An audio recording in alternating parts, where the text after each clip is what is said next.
संदीप पाठक जी, आतिशी जी, दीपक बाबरिया जी, सौरभ भारद्वाज जी,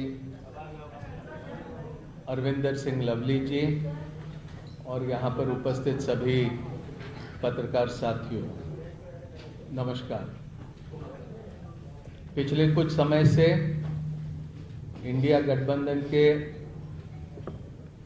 विभिन्न राजनीतिक दलों के साथ में लोकसभा के सीट शेयरिंग को लेकर चर्चा चलते रही और आपको इस बात की जानकारी है कि 2 दिन पहले ही समाजवादी पार्टी के साथ भारतीय राष्ट्रीय कांग्रेस पार्टी का सीट शेयरिंग को लेकर समझौता हुआ।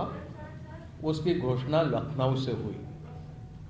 समाजवादी पार्टी को 1 सीट लोकसभा की खजुराहो, ये मध्य प्रदेश में देने का भी ऐलान लखनऊ से किया गया।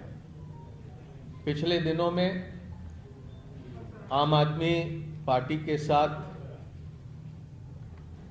लंबी चर्चा हुई और चर्चा के उपरांत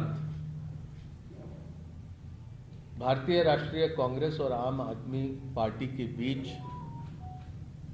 सीटों को लेकर समझौता हुआ है, जिसको आपके समक्ष यहां पर मैं रखने का काम करूंगा।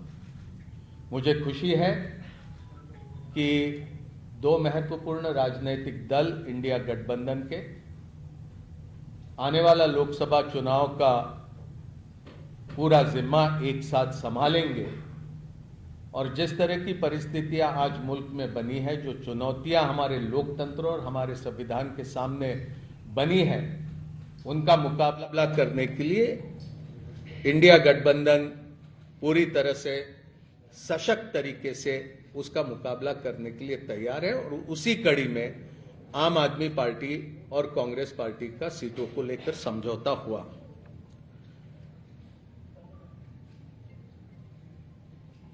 दिल्ली लोकसभा में 7 सीटें हैं। आम आदमी पार्टी 4 पे लड़ेगी। वो 4 सीटें नई दिल्ली, वेस्ट दिल्ली, साउथ दिल्ली और ईस्ट दिल्ली। कांग्रेस पार्टी 3 सीटों पर दिल्ली में चुनाव लड़ेगी, चांदनी चौक, नॉर्थ ईस्ट और नॉर्थ वेस्ट। गुजरात में 26 लोकसभा सीटें हैं। 24 पर कांग्रेस लड़ेगी। 2 सीटों पर आम आदमी पार्टी के प्रत्याशी रहेंगे। भरूच लोकसभा और भावनगर लोकसभा की ये सीटें होगी।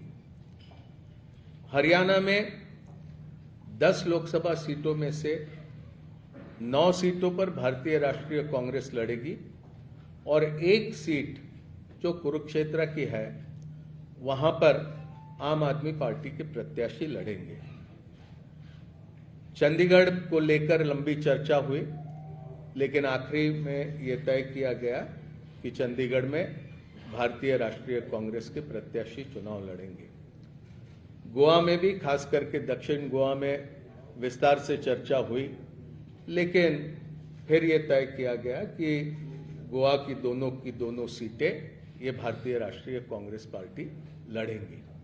तो संक्षेप में ये सीटों को लेकर ये जानकारी आपके समक्ष रखनी थी।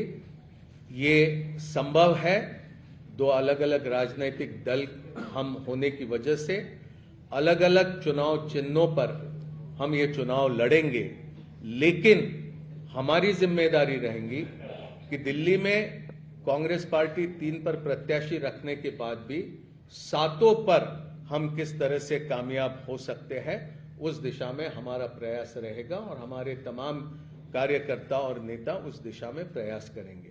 और इसी तरह की स्थिति सभी राज्यों में हम दोनों दलों के बीच में ही नहीं, तो इंडिया गठबंधन में जितने भी राजनीतिक दल हैं, वो सभी तालमेल के साथ काम करते हुए अधिक से अधिक प्रत्याशियों को कामयाब करने की दिशा में प्रयास करेंगे।